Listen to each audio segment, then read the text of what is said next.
Hi, my name is Hayden Wasserman, and I love to problem solve. Whether it's math, logic, or other challenges, I've always loved to optimize in order to find the best solution to a problem. I've also tried to use my skills to help others since a young age as well.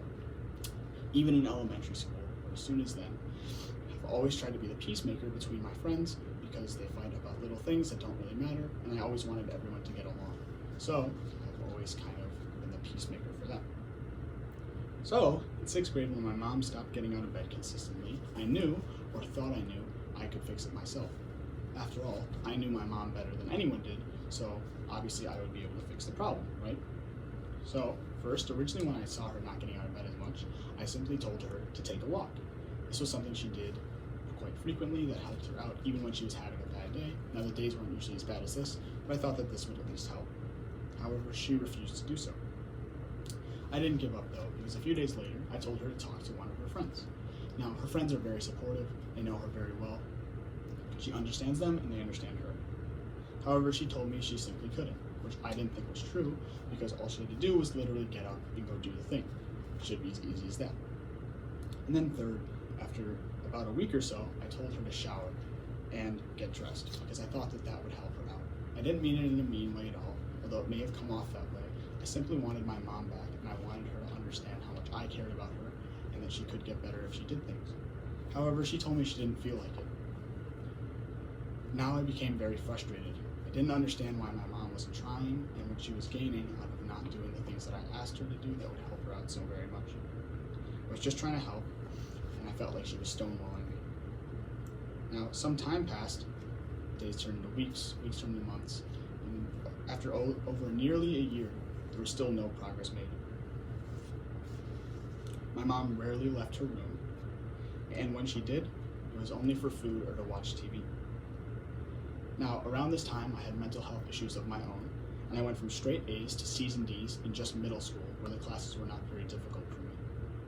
I stopped hanging out with friends, I found little to nothing enjoyable at all, and I decided to ask for help when I realized I couldn't do this any longer.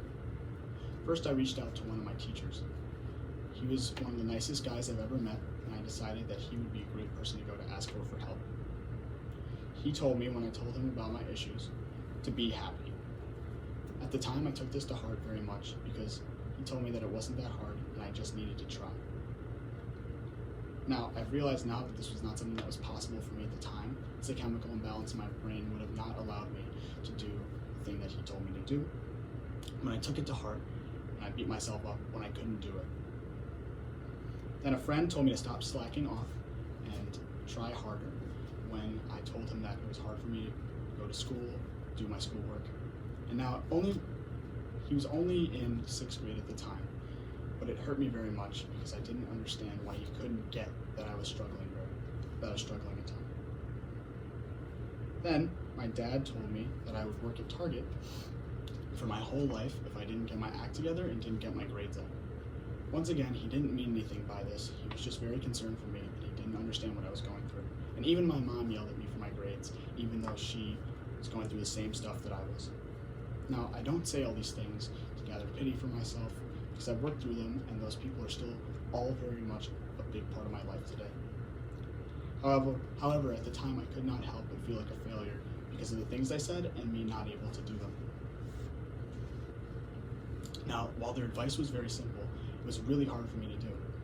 I couldn't motivate myself to do homework because I didn't care about it. I didn't care about it at all. Frankly, I didn't really care about anything because my depression had made me think that way.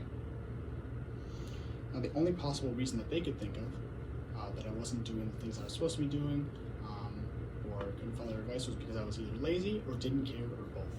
Now, this could not be farther from the truth. I cared about them very much. However, I didn't have the physical capacity or energy at the time to do those things, but because they were in their own mindset, they couldn't quite think outside of themselves, and they saw me for them when in reality we had completely different situations. I've come to understand that it was not all my fault, as I said before. People didn't quite understand what I was going through. They'd never seen anyone go through something like that before, particularly my parents and my friends, so they didn't quite understand it. And how would they know? How would they know what I was going through or what anyone else was going through, and how would they go to solve that? And that's when I realized that I had treated my mom the same way. Even though I was going through some of those issues myself, I wasn't understanding her situation to the extent. Sure, I have my own issues, and this is not to compare them, but I could still get out of bed in the morning. I could still go eat. I could still go talk to people if I needed to. My mom struggled with all those things, struggled to even go get dressed or take a shower. But because I looked at it through my own lens and what I was going through and looked at her as having the exact same capabilities, I didn't listen to what the problem was. The problem was that she couldn't do those things, not that she didn't want to.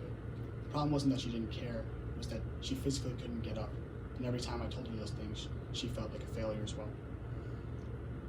So, my point isn't to feel bad for yourself or to treat people with pity all the time.